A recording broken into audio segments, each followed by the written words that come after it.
সুপ্রিয় শিক্ষার্থী, আসসালামু আলাইকুম। পুলিশ লাইন স্কুল অ্যান্ড কলেজের পক্ষ থেকে অনলাইন ক্লাসে তোমাদের স্বাগতম। আমি মোহাম্মদ মাহবুব আলম, সহকারী শিক্ষক গণিত। সুপ্রিয় নবম দশম শ্রেণীর শিক্ষার্থী, আজকে তোমাদের উচ্চতর গণিত বইয়ের সূচকীয় ও লগারিদম ফাংশনের যে অধ্যায় আছে, দুইটা অধ্যায় 9.1 এবং 9.2। সেই 9.1-এর আমরা কয়েকটা গাণিতিক সমস্যার সমাধান করব। আশা করি তোমরা প্রথম থেকে শেষ পর্যন্ত খুব গুরুত্ব সহকারে অঙ্কগুলো খেয়াল করবে এবং বাড়িতে বেশি করে চর্চা করবে। তো সুপ্রিয় শিক্ষার্থীরা, চলো আজকে আমরা আমাদের পাঠে চলে যাই। আমরা বইয়ের যে দুইটা বা তিনটা যে আমরা গাণিতিক সমস্যা নিয়েছি, আগে আমরা অঙ্কগুলো দেখি। কি দেখো, প্রথমে আমি 9.1-এর যে 4 নম্বর অঙ্ক আছে, বলছে 4-এর অঙ্ক আছে, আমি 4-এর ক নম্বর অঙ্কটা নিয়েছি। বলছে দেখাও যে a⁴ minus b⁴ into a⁴ plus a⁴ into b⁴ plus b⁴ সমান a মাইনাস b, এটা প্রমাণ করবে। তাহলে আমরা প্রথমে এই অঙ্কটা দেখি। তাহলে দেখো 4-এর ক লেফট হ্যান্ড সাইড দেওয়া আছে, দেখাতে বলেছে। লেফট হ্যান্ড সাইড বলেছে a⁴ মাইনাস b⁴ তার সাথে কত আছে a⁴ plus a⁴ into b⁴ plus b⁴ তাহলে এটা আমরা কী করতে পারি, একটু ভালো করে খেয়াল করো যে এটার জন্য আমরা a⁴ রেখে দিই, মাইনাস b⁴ রেখে দিই।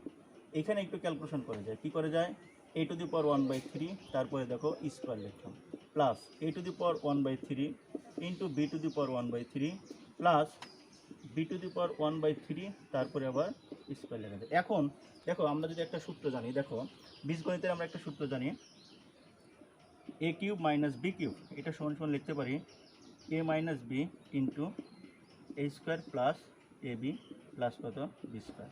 তাহলে এইটার সাথে যদি আমরা মিলাতে চাই, দেখো এখানে a⁴কে যদি a ধরি আর b⁴কে যদি b ধরি, তাহলে a minus b into a square plus a b plus B square. তাহলে এখানে কী লিখতে পারবো, a³ মাইনাস b³ এর অর্থ হচ্ছে 1/3 তারপরে কিউব মাইনাস b 1/3 তারপরে কত কিউব। তাহলে এখানে কি হচ্ছে দেখো, a⁴ মাইনাস b⁴ আমরা এটা মুছে দেই। তাহলে কি দাঁড়াচ্ছে এখানে, এই 3 যদি কেটে দেয়, এটা কাটলাম, এটা কাটলাম, তার মানে এর উপরে 1 মাইনাস বি এর উপরে 1, তার মানে a মাইনাস বি। দেখো শিক্ষার্থীরা, কি আছে এখানে বলেছিল a মাইনাস বি, এটা কি করতে হবে, প্রমাণ করতে হবে। আমাদের কিন্তু চলে এসছে, তাহলে সরাসরি আমরা লিখতে পারি কি, রাইট হ্যান্ড সাইড। তাহলে সুতরাং লেফট হ্যান্ড সাইড সমান রাইট হ্যান্ড সাইড প্রুভড।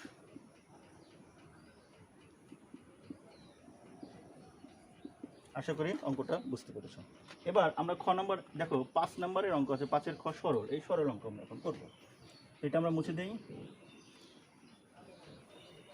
সরল অঙ্কটা আছে এর উপরে 3/2 plus ab divided ab minus b³ minus √a divided √a minus b। আচ্ছা, এটা দেখো 5-এর খ কি আছে, a⁴ plus ab divided ab minus b³ minus √a divided √a minus b। তাহলে প্রথমে খেয়াল করো, এই যে a⁴ আছে, এটাকে কি লেখা যায়, a ইন্টু a⁴। এখন a ইন্টু a⁴, দেখো আমরা সূচকের নিয়মে আমরা জানি, যে লগের নিয়মে আমরা জানি, যদি চলক একই থাকে এবং পাওয়ারগুলো যদি ভিন্ন থাকে এবং এরা যদি গুণন থাকে, তাহলে যতগুলো চলক, সবগুলো চলকের জন্য একটা চলক নিয়ে পাওয়ারটা যোগ করতে হয়। তাহলে এখানে কিন্তু 1 আছে, তাহলে দেখো কি হচ্ছে, দুটো এর জন্য যদি a নেই, তাহলে 1 প্লাস কত হাফ, তার মানে a⁴ হচ্ছে। তাহলে আমরা a⁴কে আমরা কি লিখতে পারবো, a ইন্টু, এখন আবার কথা আছে, এই a⁴ তার মানে কত √a, আমরা একবার এখানে লিখবো, অর্থাৎ a into √a plus ab divided কত ab minus b³ minus √a divided √a minus কত b। আমরা মুছে দিই দিকে। দেখো উপর থেকে এখন কি কমন নেওয়া যাবে, উপর থেকে দেখো এটা যদি কমন নেই, তাহলে √a প্লাস b, এখানে যদি বিটা কমন নেওয়া হয়, তাহলে a মাইনাস বি স্কোয়ার, এখানে কি minus √a divided √a minus কত b। এখন দেখো উপরে যেটা আছে সেটাই আমি রেখে দেবো, a ইন্টু √a প্লাস কত b। এখানে এ আছে, আমি এইখানে বি স্কোয়ার আছে, এটার সাথে স্কোয়ার করার জন্য আমি একটু ক্যালকুলেশন করব যে রুট এ তারপরে হোল স্কোয়ার, কারণ দেখো স্কোয়ার রুট উঠে গেলে এই হলো মাইনাস কত বি স্কোয়ার। এখন কথা হচ্ছে এইটা কেন করলাম, তাহলে এখানে কিন্তু এ স্কোয়ার মাইনাস বি স্কোয়ারের সূত্র ফেলতে পারবো এই কারণে। তাহলে মাইনাস রুট এ ডিভাইডেড কত রুট এ মাইনাস বি। আচ্ছা দেখো আমি এখানে আরেকটা লাইন করে নিচে এ ইন্টু রুট এ প্লাস বি, বি ইন্টু এটাকে এ স্কোয়ার মাইনাস বি স্কোয়ার সূত্র ফেলবো, এ plus B A minus B minus root A divided root A minus কত বি। এখন উপর থেকে মুছে দেবো। দেখো এখন লসাগুটা কি হচ্ছে, যে লসাগুটা হবে বি ইন্টু রুট এ প্লাস বি ইন্টু রুট এ মাইনাস কত বি। তাহলে এখন এটা থাকলো, তাহলে এখানে থাকলো কত, এইটা থাকলো, দুটি চল সরি তার আগে একটু কাটাকাটি করবো আমরা, সরি কাটাকাটি করবো, এইটা এটা কেটে দিলাম। তাহলে এখানে কি থাকতেছে, উপরে থাকবে হচ্ছে এ ইন্টু বি ডিভাইডেড রুট এ মাইনাস কত বি, আর এখানে কি থাকবে রুট এ ডিভাইডেড রুট এ মাইনাস কত বি। এখন উপরে লসাগু করব বি ইন্টু রুট এ মাইনাস বি। এখন যদি লসাগু করি তাহলে কি দাঁড়াচ্ছে, তাহলে এখানে থাকলো এ মাইনাস এখানে কি থাকবে বি রুট এ, বি রুট এ। ঠিক এই যে এখানে এ আছে সেই আগের অঙ্কের মতো আমরা করতে পারি। দেখো আমরা রুট এ ইন্টু রুট এ কে লিখতে পারি, একে যদি লিখি রুট এ গুণন কত রুট এ, কারণ দুইটা রুটে গুণ করলে কত হবে এ হবে, মাইনাস বি রুট এ, আর এখানে বি ইন্টু রুট এ মাইনাস কত বি। উপর থেকে দেখো আমি যদি রুট এটা কমন নেই তাহলে কি দাঁড়াচ্ছে রুট এ মাইনাস বি, আর এখানে বি ইন্টু রুট এ মাইনাস বি, এটা কেটে দিলাম, তাহলে রুট এ ডিভাইডেড বি। সুপ্রিয় শিক্ষার্থী, আশা করি এই অঙ্কটাও বুঝতে পেরেছো। এখন যে পরে যে আরেকটা অঙ্ক আছে আমরা এটা মুছে দিই। পরে দেখো আরেকটা সরল আছে 1 divided 1 plus A to the power M into B to the power N plus A to the power minus M into C to the power P. তাহলে 1 ডিভাইডেড এত 1 প্লাস 1 ডিভাইডেড এত প্লাস 1 ডিভাইডেড, এটাকে সরল করতে হবে। তাহলে আমরা এই অঙ্কটা হচ্ছে ঘ নম্বর অঙ্ক, সেই ঘ নম্বর অঙ্কটা আমরা তুলি 5-এর ঘ। 5-এর ঘ নম্বর কি আছে 1 divided 1 plus A to the power minus M into B to the power N plus A to the power minus M into C to the power P plus 1 divided কি আছে 1 plus B to the power minus N C to the power P plus B to the power minus N into A to the power M plus 1 divided এখানে কি আছে 1 plus C to the power minus P into A to the power M plus C to the power minus P into B to the power M. আচ্ছা এবার দেখো আমরা কী করবো 1 plus এই যে দেখো এর উপরে মাইনাস এম, এটাকে কি লেখা যায় 1/m লেখা যায় এ টু দি পাওয়ার এম। তাহলে আমরা এটাকে কিন্তু তাই করবো 1 divided a to the power M into B to the power N plus 1 divided a to the power M into কত c to the power P plus এইভাবে আমরা প্রত্যেকটাকেই ক্যালকুলেশন করে নেব। 1 ডিভাইডেড 1 প্লাস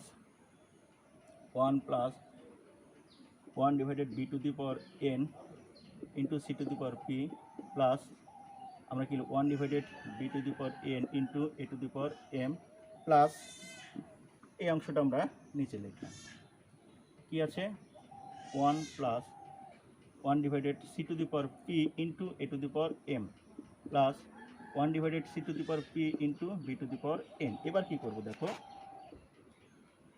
1 ডিভাইড এটা কিন্তু উপরে যায় 1 plus B to the power N divided a to the power M plus C to the power p divided কত এ to the power M plus এই অংশটা কী লিখতে পারি 1 plus C to the power p divided b to the power N plus A to the power M divided b to the power N plus এই অংশটুকু, এই অংশটা কী আছে 1 plus A to the power M divided C to the power P plus B to the power N divided C to the power P.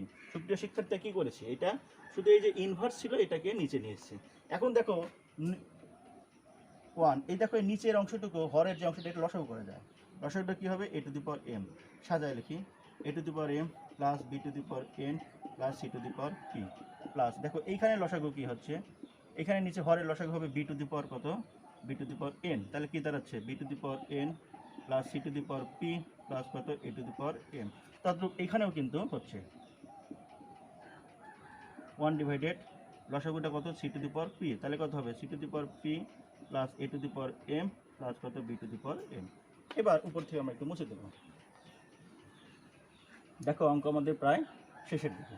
এখন এটা কিন্তু উল্টায় দেই, এইটার নিচে একটা ভাগ আছে, এটা কিন্তু উল্টায় দেই, এভাবে লেখা যাবে না। দেখো এ টু দি পাওয়ার এমটা উপরে চলে যাবে, আর নিচে কি আছে a to the power m b to the power n C to the power t plus এটাকে উল্টা দিলাম বি টু দি পাওয়ার কত এন, এটাকে একটু সাজায় লিখবো এটার মতো করে, তাহলে a to the power m b to the power n C to the power কত পি। এবার এইটাকে plus C to the power পিটা তাহলে উপরে চলে গেল, তাহলে a to the power m b to the power N plus C to the power P. এখন যদি আমরা লসাগু করি, লসাগুটা কী হবে a to the power M plus B to the power N plus কত c to the power P. এখন আমরা নিচে সবটা মুছে দিই, তাহলে কী দাঁড়াচ্ছে এখানে, তাহলে এখানে থাকে a to the power m b to the power n C to the power p. ঠিক আছে, আমরা কেটে দিলাম সমান 1, এটা হচ্ছে কি অ্যান্সার। তাহলে সুপ্রিয় শিক্ষার্থীরা, আশা করি অঙ্কগুলো খুব ভালো করে বুঝতে পেরেছো। এই অঙ্কগুলো তোমরা বাসায় বারবার প্র্যাকটিস করবা, তাহলে এই অধ্যায়ের অন্যান্য অঙ্কগুলো পারবা। তো পরবর্তী ক্লাসে আমরা এর পরের থেকে অঙ্কগুলো করব। সে পর্যন্ত তোমরা ভালো থাকো, সবাই সুস্থ থাকো, আল্লাহ হাফেজ।